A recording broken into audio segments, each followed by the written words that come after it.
সকাল সকাল রিসোর্টে ঢুকতেই এক গ্লাস লাল পানি, নীল পানি, সরি ওয়েলকাম ড্রিঙ্কস আর কি, হাতে ধরিয়ে দিল। কত বড় ঝাড়বাতি।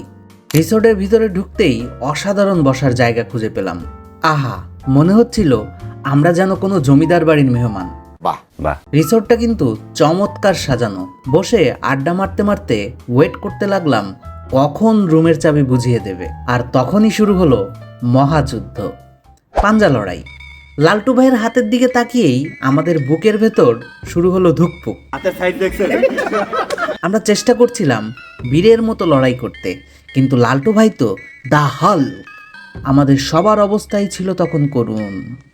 রুমের চাবি বুঝে নিয়ে বের হলাম অদ্ভুত এক মিশনে, কক্সবাজার সমুদ্র সৈকত।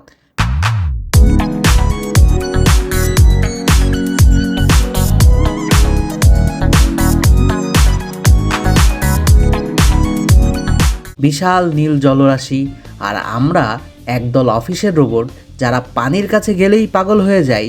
লাবণী, সুগন্ধা, কলাতলি, কোনো সৈকতই বাকি রাখিনি। পানির ভেতর আমাদের ঝাপাঝাপি দেখে সমুদ্রের মাছেরাও হয়তো অবাক হয়ে যাচ্ছিল।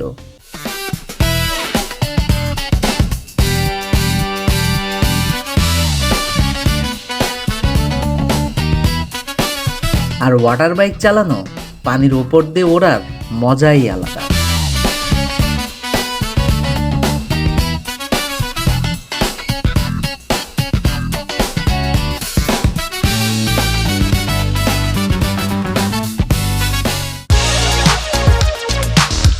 রিসোর্টের সুইমিং পুলও আমাদের হাত থেকে রেহাই পেল না। অনেক ঝাপাঝাপি করলাম, অনেক মজা করলাম। ঝাপাঝাপি করার পর সবার পেটে তখন ক্ষুধার্ত ইঁদুরের দৌড়াদৌড়ি। তাই দেরি না করে গেলাম এক চমৎকার পাহাড়ি রেস্টুরেন্টে। কাকি খাবার সার্ভ করছিলেন, আর আমাদের নজর তখন শুধু ব্যাম্বু চিকেন। বিশ্বাস করুন, আমরা এতটাই ক্ষুধার্ত ছিলাম যে মনে হচ্ছিল ওই বাসশুদ্ধ মুরগিটাকেই খেয়ে ফেলবো। চিকেনটা ছিল অসাধারণ। সবাই এমন তৃপ্তি করে খাচ্ছিল যেন জীবনে এমন কোনো খাবার খায়নি। তারপর দেখতে চোখ রাখুন দ্বিতীয় পর্বে।